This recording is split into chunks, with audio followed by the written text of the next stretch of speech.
This is how silent films are remembered. Physical gags, always good for a laugh. Over in a second.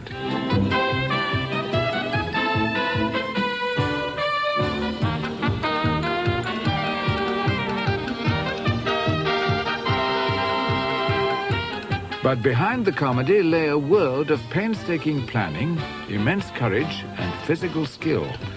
The world of the stuntman.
Talking pictures had the benefit of back projection. Actors could ride wild horses in total safety. Okay. 15 minutes for lunch.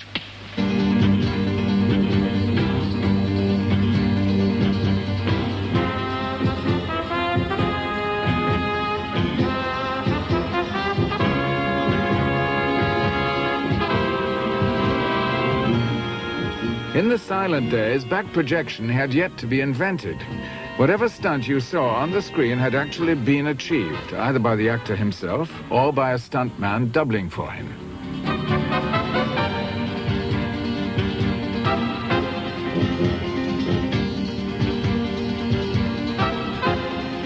Actor, Monty Banks.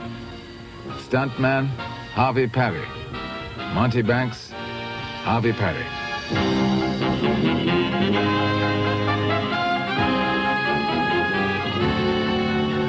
A good stuntman, his mind has to be at least 14 feet ahead of his body. That's the way he can stay alive, you know. Harvey Parry came into pictures before the word stuntman was coined. In the days, years ago, they would go out in the street like an old Paramount studio, not Paramount, it was called Brunton Studio. And they had the pepper tree out there with a great big bench that surrounded the tree. And the extras sit out there and they'd shoot crap and play cards. The casting director or somebody come out and say, anybody want to make $10? They never said, what have we got to do? They said, yeah, I will. All right, so this guy go up there and they maybe jump off this building. So he'd jump, you know. If he made it, fine. If he didn't, he got free room and board in the hospital for a while. With so many people struggling for so few jobs, volunteers for danger were plentiful. On a vast pyramid built against a hill in Santa Monica, Cecil B. DeMille staged this 1917 battle scene. He encouraged the extras to fight and not to worry about getting hurt. And Cecil said to one man, I will give $5, I believe it was. That was a bounty in those days.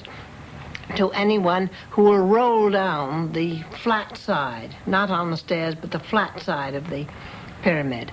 And down slid and rolled the man, and of course he was raw when he got to the bottom. And I remember his being taken aside and painted with iodine. Well, he didn't yell and scream, but I don't know why he didn't. It was one of the horrible things I saw.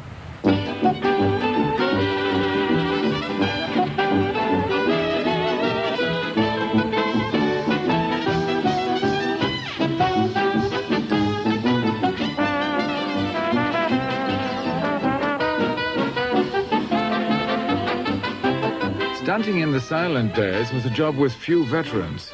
But as the industry grew, it became more organized. High dives up to 60 feet were paid at $1 a foot. Upsetting a wagon, $30. Being dragged through the sagebrush, $20 extra. Motorcycle to plane transfer, $100. But often, stuntmen were on a weekly salary, $150 to do everything.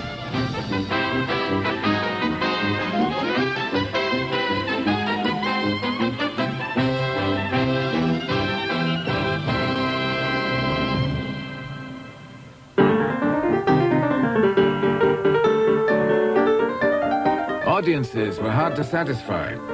Each week on the news weeklies, they could see real crashes like these. They would not accept fake crashes in the weekly serial. Harvey Parry specialized in car wrecks. That was uncalled for. I couldn't help it. The car just got away from me. Maybe I was going too fast. And it was an old, I think it was an old Winton or something like that, an old car, open car. And I got it broadside, and it went over. Instead of going over, boom, and coming back on its wheels, it went over a couple of times and bounced right across the camera. Cameramen had a keen appreciation of the stuntman's skill. Harvey was the greatest guy behind the wheel of a car that I have ever seen. He would go through windows, over cliffs, in a car that defied your intelligence to figure out what he was thinking of, how he was going to survive these damn things. Harvey would take the lead, and he would come out of a cloud of smoke into something he'd never seen before and figure it out in midair. He had the guts of a wildcat. In the old days, when they used the Model T Fords, the brakes weren't worth a hoot, you know. And they used to poop out and do a chasing after 2 or 3 little attempts. They used reverse sometime. We had 3 pedals. You put your foot in reverse, and sometimes that'd break it, and sometimes it'd louse the car up. So to get the skids and spins and whatever you had out of it, like we'd come down hills, and down at the bottom of the hill, they would get grease, soap and water on the street, you know, wet it down, and you come down and turn the wheel and do this, you know. You didn't know what the hell was going to happen.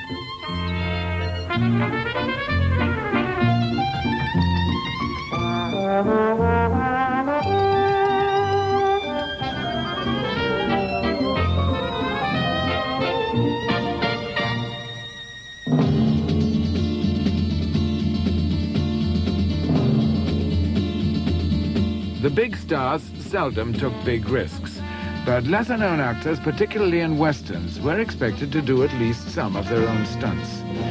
Fred Thompson was an Olympic athlete who had become a cowboy star. In this western, his director, Al Rogel, set up a chase sequence down the steep gradient of the Hollywood Hills. We were using the stagecoach, which had run away, and Fred was to pick up the team. In order to get Fred and the horses and the depth, the scene and the ravine and whatnot, we had these 2 cameras set on the back of the stagecoach, and to keep the stagecoach from wobbling too much, we'd had, I don't know how many sacks of sand that we put down in the boot and in the coach. So it was extremely heavy, and I was up there watching it and gave the signal, and the horses started out, and Fred made his transfer right on a turn, and the horse went down. The wheel horse went down, and Fred went down with him, and the coach with 4 men and all this sand went over both of his legs. And he went to the hospital and was there for, we didn't know how long, but the picture was finished. I let that go to the last scene in the picture, and that's where Yakima Canutt got his great idea, which he has done 1,000 times since. I picked up Yakima Canutt under the wheels of the stagecoach, hanging on to the rear end and working on his stomach up under the coach and onto the tongue, and working his way on up to the leaders and pulling them up at the edge of the cliff. Now that becomes a famous stunt, and it was all done by accident.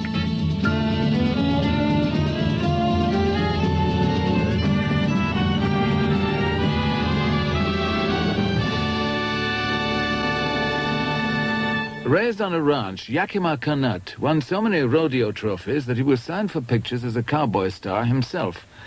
But what fascinated Kanut were the mechanics of stunt work. When I first went into pictures, they was falling off a horse, upsetting wagons, rigs,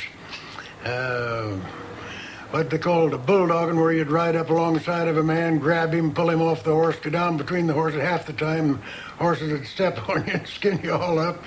So I started taking these gags and building them up, making them a little different. The bulldogging, I pulled my stirrups up shorter, ride up, I'd make a jump and light on behind the fella and grab him and turn a flip off the horse backwards with him. I tried to keep one notch ahead of the rest of the stuntman, which there wasn't too many of them in those days anyway. In 1926, Kanut starred with a horse called Rex. Rex had already killed a man in Colorado. This was a horse that you had to keep your eye on at all times. Even though I rode him in the scenes and worked with him a lot, you never could tell when he was going to turn and attack you.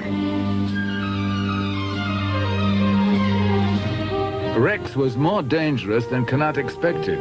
He gave the director, Fred Jackman, an ultimatum. I'm going to do the scene under one condition. He'd let me take the horse and take him into the training stable, take him into the arena and work him for 1 hour.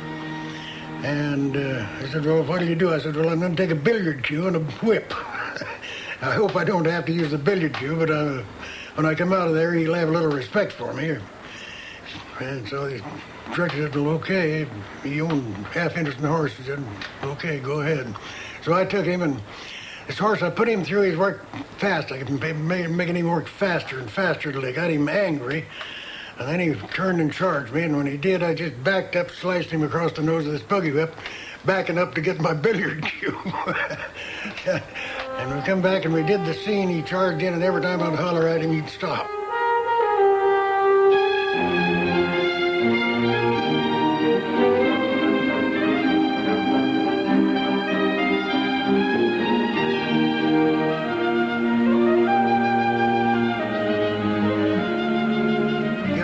Scenes with him, but he was a kind of an outlaw horse at heart, but he had a kind of a personality too.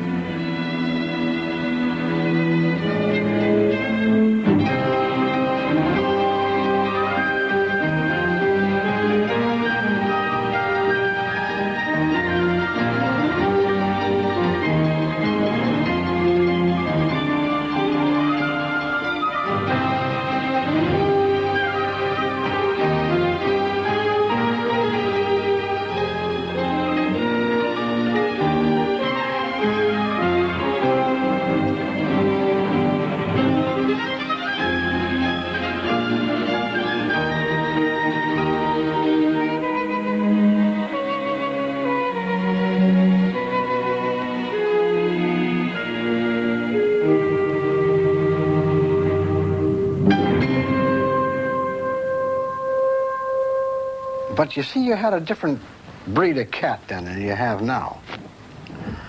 The stuntmen of years ago come out of left field, most of them.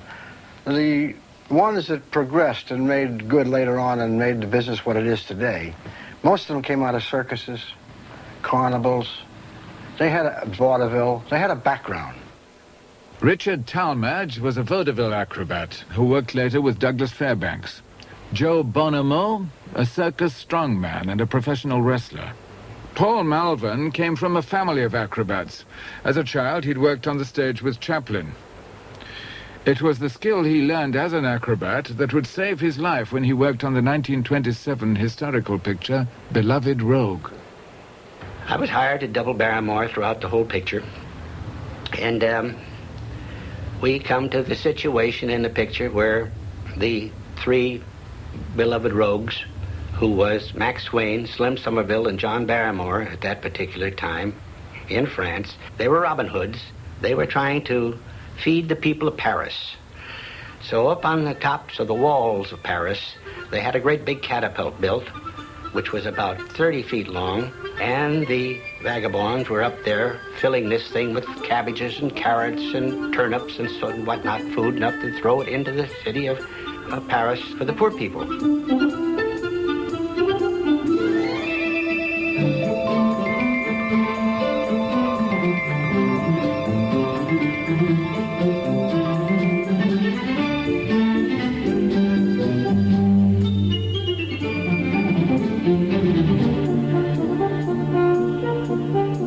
Well, they are drunkards all through the picture, and they flounder around. Barrymore was up in the basket, loading at stuff, and Max Wayne was handing it to Slim Somerville to hand up to him, but Slim Somerville goes by and trips the trip, throws it, and throws Barrymore over the city of Paris. He goes through the Bastille windows and lands on a bed and rolls off in front of Marceline Day, who was the leading lady, and that was the sequence of the picture. Of course, in the script, it didn't say how they were going to do it or anything. So I go over there, and here's this great, huge catapult thing bent quarter down, pulled down, and I thought, oh, my gosh. And out there about 50, 75 feet, they got a net, a 50-foot square net. And they said, all right, Paul, get in here. Alan Crosland was directing the picture. He says, all right, Paul, we're ready for this. And he said, get in. He said, we'll shoot you. We'll do the shot now. And I said, wait a minute, Alan. I said, you intend to put me in this thing and shoot me into that net out there? He said, yes. He said, that's the first shot of the sequence of going over the city of Paris. And I said, well, just a minute now. You're playing with my life. How do you know I'm going to land in that net? And they said, well, just a minute. So they call in the engineers, technicians, and so forth. And they said, oh, hell, Paul, it's all figured out mathematically. And I said, well, it might be mathematically to you. I said, but I'd like to see something done. He said, oh, you're just wasting time. We've got this figured out on the blueprints and papers. I said, well, look, this is my life now. Let's put a sack of sand in. I weigh 165 pounds. Put a sack of sand in there and let's see what happens. Oh, well, all right. Crosland said, okay, Paul, let's put it in for Paul. They put a sack of sand in there and they tripped it. It went 1.5 blocks through the top of the stage. That sack of sand, I said, there goes your mathematics. All to hell, boys.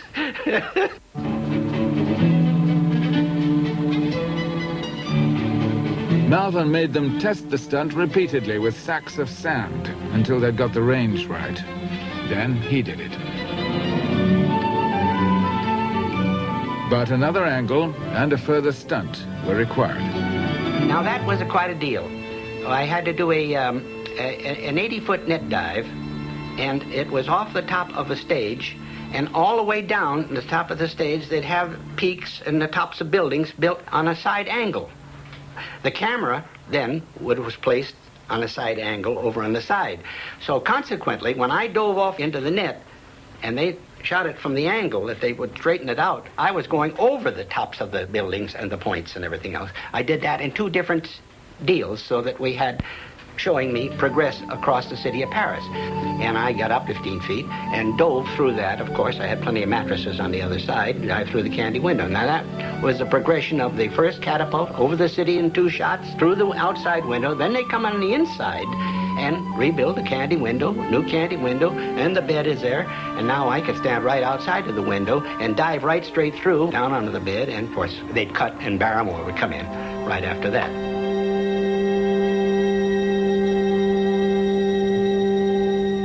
The public had to believe that the stars did their own stunts.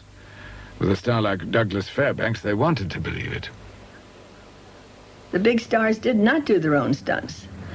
The studios stopped them from doing them because if a star got hurt, it stands to reason everybody was laid off. The show couldn't go on. So it's much easier if they hurt a stuntman than it is to hurt the star. But a lot of them take credit for doing their own stunts, but they absolutely do not do them. Douglas Fairbanks was a special case. The most famous athlete in pictures, he was renowned for doing all his own stunts. Yet, as these outtakes from the Gaucho demonstrate, even he employed stuntmen. The stuntman did the stunt, Douglas Fairbanks refined it. But some stunts were filmed in such long shot that it was pointless for Fairbanks to do them. Pointless and risky.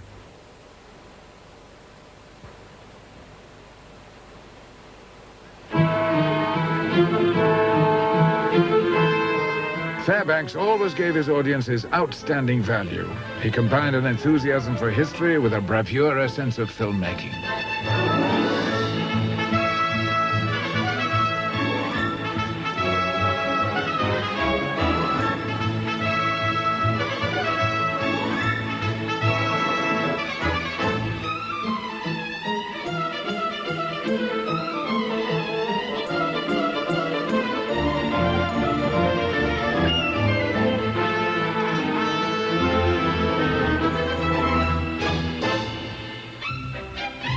Much of Fairbanks' magic sprang from his sense of self-parody.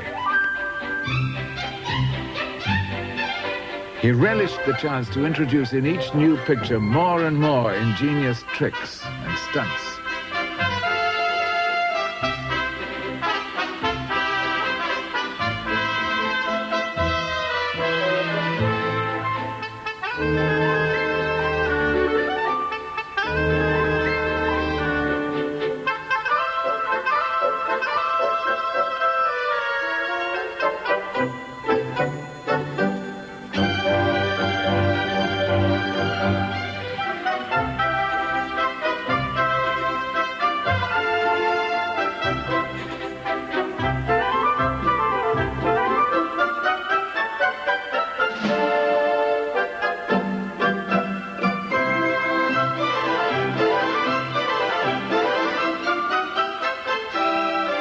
Of course, when Doug did any of his stunts, he was essentially graceful. That's the one thing we struggled for, and I insisted on. There was never to be any evidence of an effort on his part. Now, when I did them for him, to show him what was expected, I was necessarily awkward. I weighed maybe 40 pounds more than he did, although I was his height. But I did it by sheer muscular push, while he did it gracefully. If I struggled through the air, he floated through the air. And everything we did was based on measurement of his reach. Never did he reach with a great effort. It was a handhold was ready. He was there to pull him.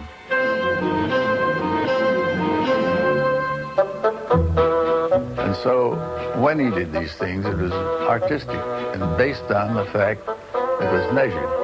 We had stairs specially built so that he would gracefully go up and down them.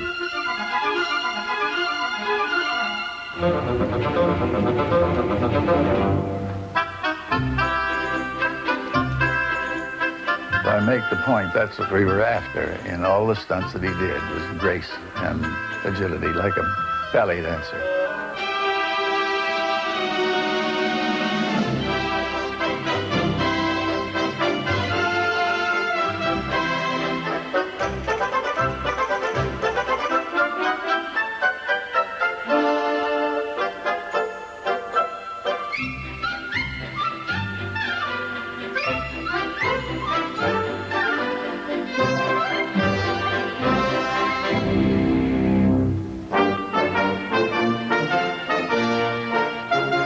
Black Pirate, directed by Al Parker, Fairbanks captured a Spanish galleon single-handed in the new process of Technicolor.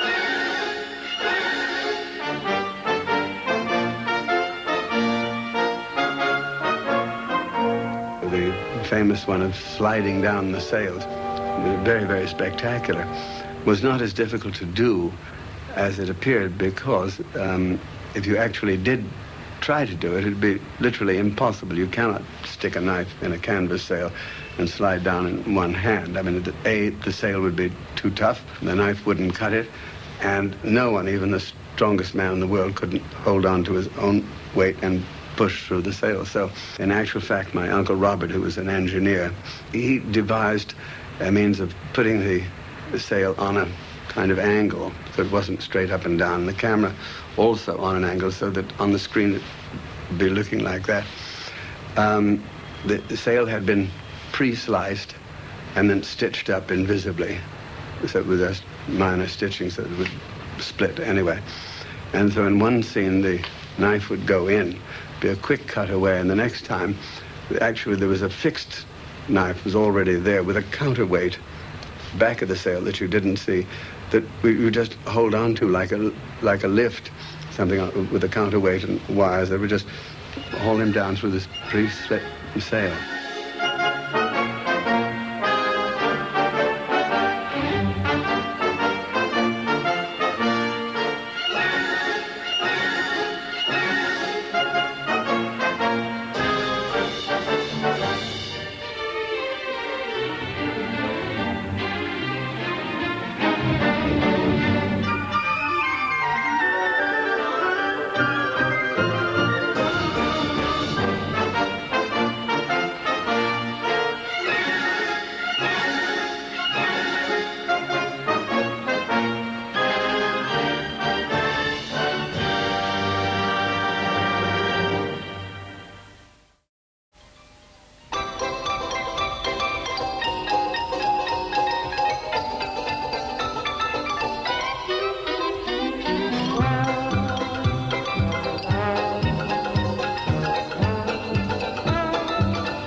In the stunt-crazy America of the 20s, these men and women are risking their lives for money, for thrills, for the newsreels, to publicize a building, to open a store.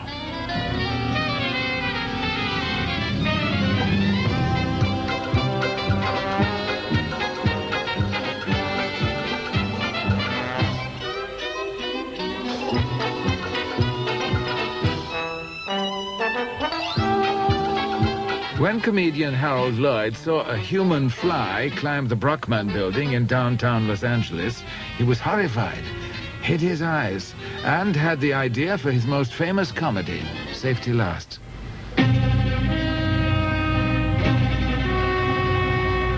Lloyd played a department store employee facing dismissal who dreams up an idea to save his job and publicize the store. He thinks he's found a professional human fly, but he has to climb the building himself. The film was alarmingly realistic, and many in the audience hid their eyes. In other words, they're up just as high as you see them. People are underneath it. It's time we photograph them. But I remember C.B. DeMille, I think you, a great producer, he saw a picture we did called Safety Last, and he came out and he says, you know, Harold, if I hadn't known that you were just a few feet off the ground, he said, you'd have had me really scared. And I said, well, CB, I said, I got news for you. We were up there. And I started telling him how we did it, and finally he says, look at the palms of my hand. He says, they're all damp.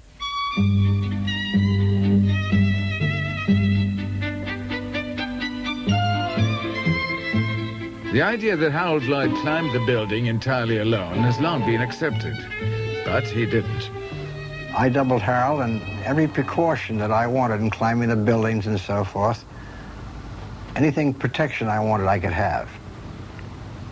The only one thing I couldn't have is publicity, which was all right with me. I didn't care. What did it mean to me? Nothing. I never mentioned that I doubled Harold Lloyd until Harold passed on. The human fly in this shot is Harvey Parry. This is Harold Lloyd. Lloyd was a capable athlete who achieved a great deal of the climb himself, but he could hardly be exposed to a 100-foot drop. So how was the rest of the climb achieved? Remember, there was no back projection.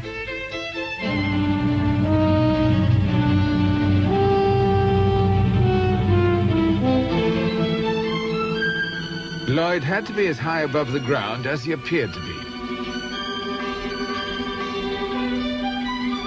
The answer was as simple as it was ingenious.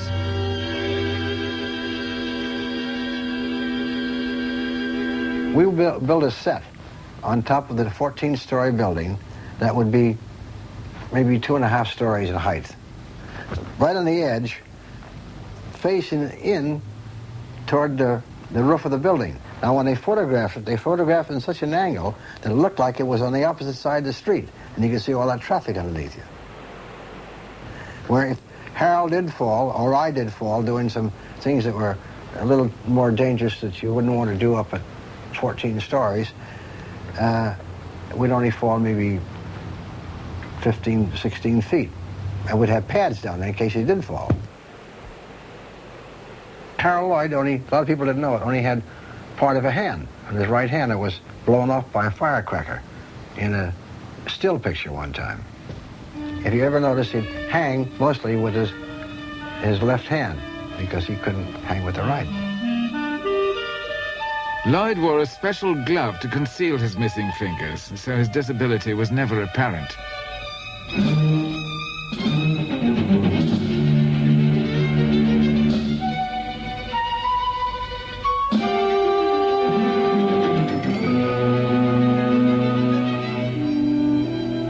Harold couldn't stand height, although he did safety last and feet first in those things.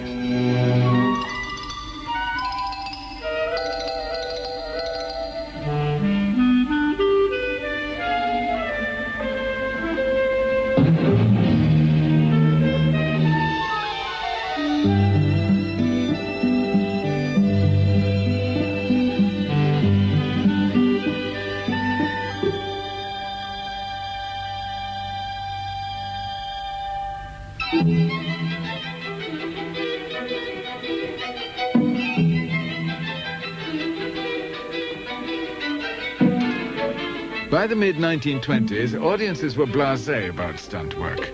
They imagined it was all perfectly safe. They expected stunts which patently could not be faked, in particular violent air crashes.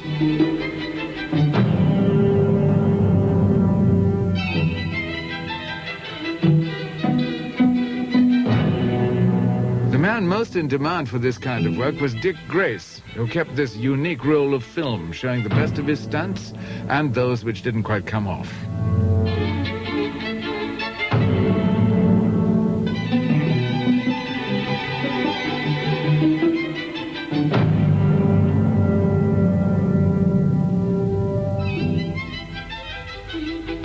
The aviation epic Wings involved the best flyers the Air Corps could produce, yet the stunt work was still entrusted to Dick Grace. It nearly ended his career. Dick could do anything in a flying thing. And in Wings, I'll never forget, he did this tremendous spin into the ground and hit bum on its nose, and the plane turned over just about like that. It didn't go all the way over.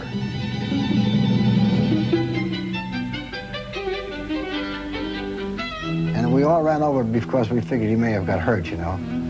Billy Wellman was there, and Bill says, "You all right, Dick?" Dick says, "I'm okay." He said, "Well, come on out." So Dick undid his belt, not figuring he would hang it upside down, and right on top of his head and broke his neck.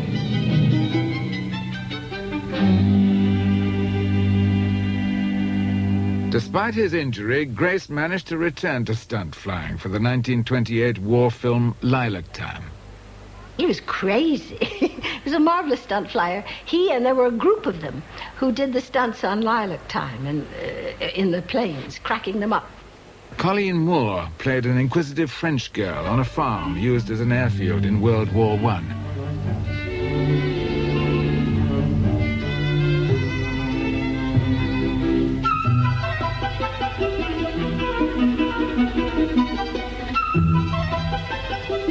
And I'll never forget, Dick came to the director, and he had a stick, and they walked out, and he said, "Now," and he drew a cross in the dirt. He said, "Now, is this where you want me to crack up?" And the cameraman and the director said, "Yes." Now he said, "Do you want me with the wings toward you, or do you want exactly how the crack up was?" And they told him. And he took a little saw, and he began sawing this plane apart. And then he went up and came down and cracked exactly as he said.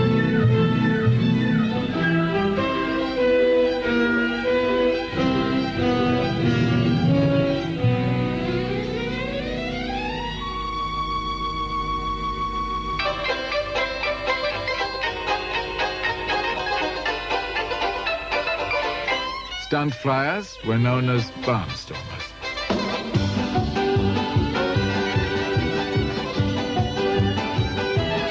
The newsreels, always looking for action, were ideal screen tests for the most daring pilots and wing walkers.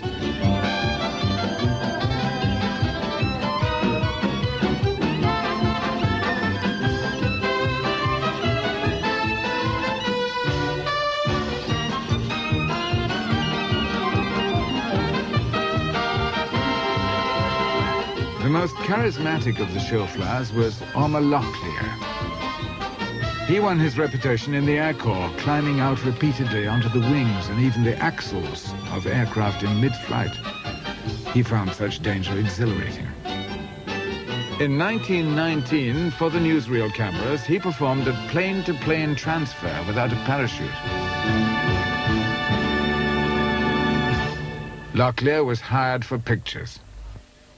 These days, this Ormer Locklear was a very popular man, very interesting man, very daring young man, and he took all the stars up. And every time he came to the studio, I succeeded very tactfully in avoiding him, you see, because I was scared to death of the guy. I wasn't scared, but I wasn't particularly interested. I was having too much fun on earth. So he stopped me in the hallway and he said, "I know, you're Leatrice Joy."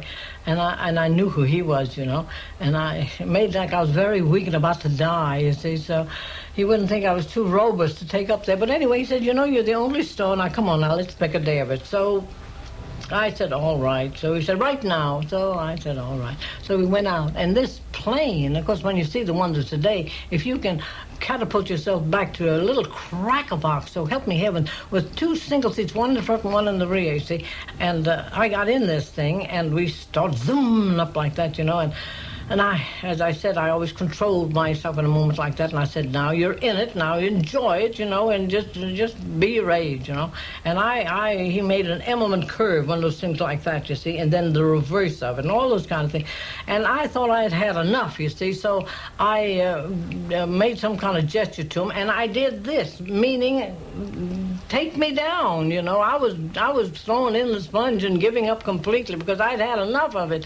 And he did this to me, and I thought, what's he so happy about taking me down? And all of a sudden, he zoomed up, and he went into the most daring of any of those stunts, the falling leaf. You go down and down and down till you practically pick buttercups, you see, and then he stops. And he ran to the back of it, and he picked me up, and he said, "Congratulations, you're the only star with guts, Miss Joy. You're the only one who asked for the falling leaf." Yum, yum, yum, yum. And I didn't have the courage enough to say, that was my sponge I was throwing out, you know. Locklear was particularly interested in an actress called Viola Dana. I looked at this great, big, handsome man, and he looked at me, and he said, "Would you like to go up with me?" I said, yes, I would. I'd love it.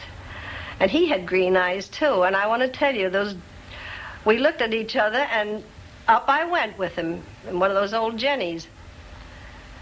I afterwards found out, well, that was it. I guess we fell in love immediately.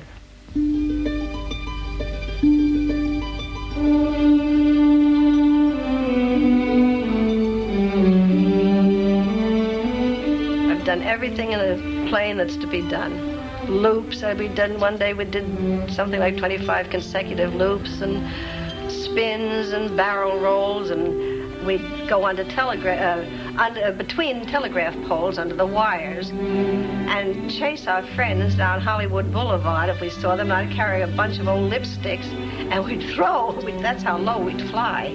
We'd throw them down, and then you could see them look up and say,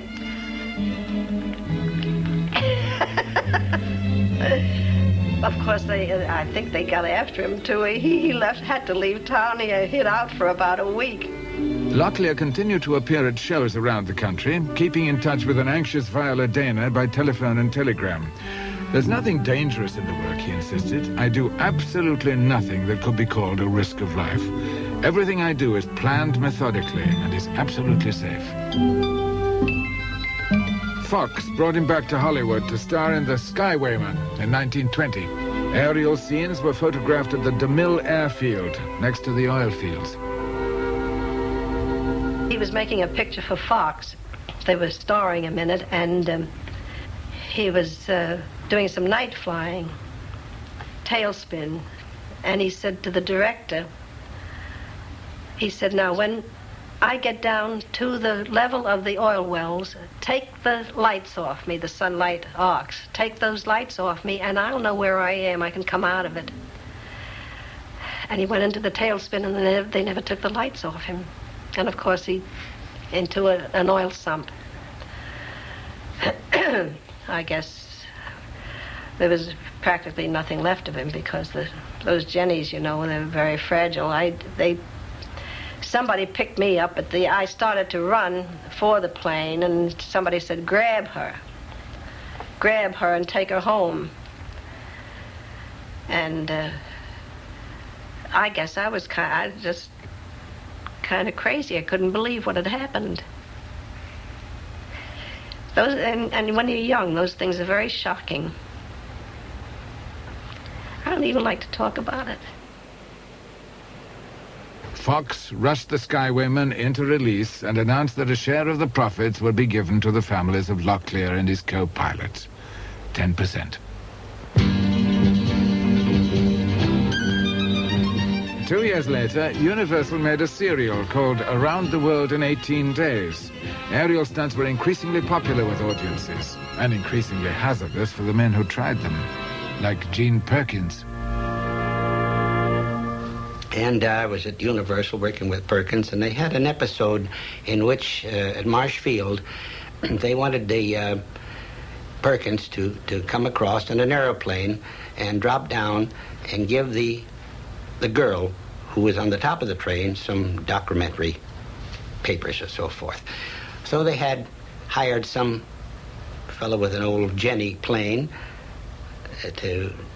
with a rope ladder on it to go out and come around, and I was doubling the girl on top of the train. There was a young pilot carrying passengers at the field, and Leo Nomus was flying for me to do the change, and if you do it right, it looks simple, because you come up behind the train and set the man right down on it. But the pilot has to watch, because there's an air turbulence, and it'll make the plane, you know, if you over-control it, it'll wipe back and forth.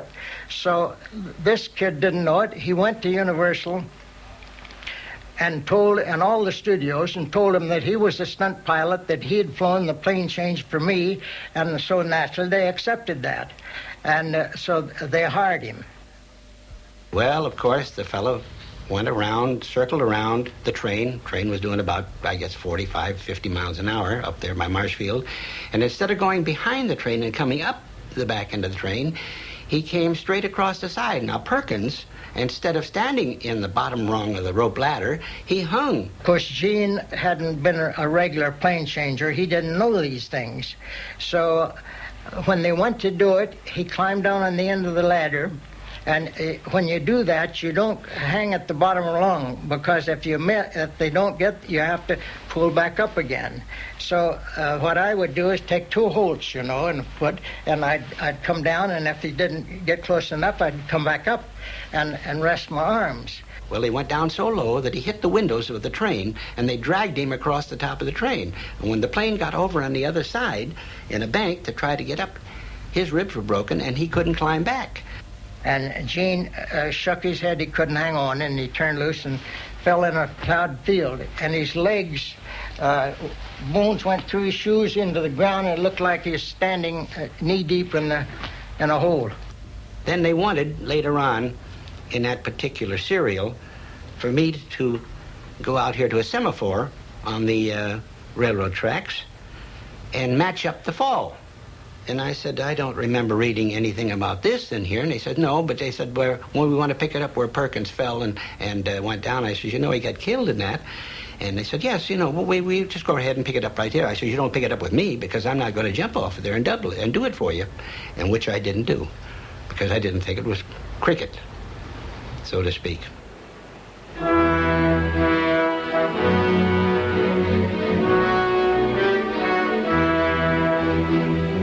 MGM's epic, The Trail of 98, was a story of the Klondike Gold Rush. Shot on location, no expense spared.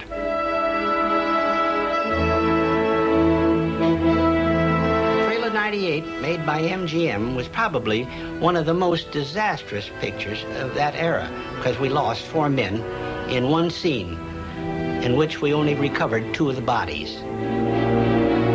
Stunts were usually planned inch by inch, but natural hazards, such as dangerous rapids, had to be left mainly to chance. They were far beyond the calculated risk. There was 8 stunt men that went up. The 8 of us in 2 boats. And we were to go in the center of the river, and there was more water pouring through that gorge than pours through the Mississippi River at the highest tide. So up we go. The cameras are all about 7 cameras stretched out down along the river. 2 of them on the tracks following down in those little Ford cars. And so the rocket went up and all these boats shoved off. Well, I want to tell you, my boat, when I looked out there and I came down that first thing and went down into that first swell, there was a wall of water in front of me that was breaking back this way, higher than this room, which is a good 8-9 feet higher, or maybe 10 feet, falling back. Well, of course, I shipped water immediately.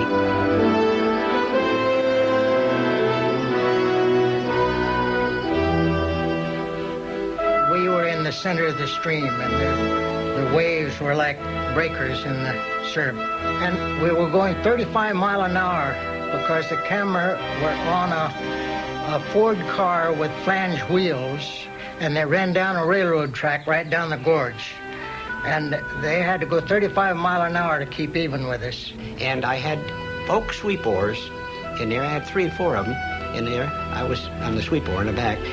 And to try to hold that boat straight, it got about 1.5 feet to 2 foot of water in it. And I lost control, and those sweep oars would just break. I was just bending them, trying to keep that thing straight. Well, of course, all boats were going over, and men was going out, down, and everything. It was just a catastrophe.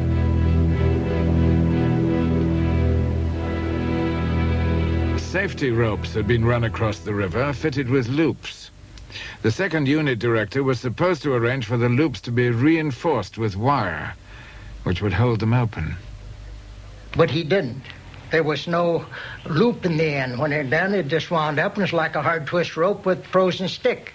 So the 2 men that grabbed the rope, when they slid on the rope, they slid down to the end of the rope to get the loop because their hands are cold, and they come down and there's nothing but a frozen, twisted rope, and they couldn't hold on from the ice water on their hands, and they had to turn loose. So they tried to start swimming to shore, and one man, he made it.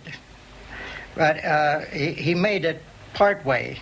And the other man, we saw him going right on down the stream, and there's a big boulder size of a small bungalow that the water would hit and spew up over, and he went into that, and it hit and knocked him, and we knew he was dead. And he went on down into the glacier lake. I finally got the boat landed ashore. Not landed, but got out of it and let it go. Then we started searching for help anybody that was stuck. And we found men here and found men there. Well, we searched for 10 days. We finally found 2 of the bodies. But we never did find Red Thompson's body because what happens in that ice water, when the body sinks, the gas doesn't form and they never rise. So we never did find Red's body. So that was the heartbreaking part of it, because I had gotten him the job. I had recommended him because he was a good type for a certain man. And I thought, well, now, if I hadn't gotten him the job, he'd have still been here. But that's part of the hazard of the game.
Yes, dear, you know, it was just a different day. Just a different day. I wished I could really explain. I wish I could really give what's in here out to you there. of the greatness of the old days. They made good pictures, too. Pretty good pictures. And with a box lunch and a $2 bill and a roll of film. That's what it was. But it was great.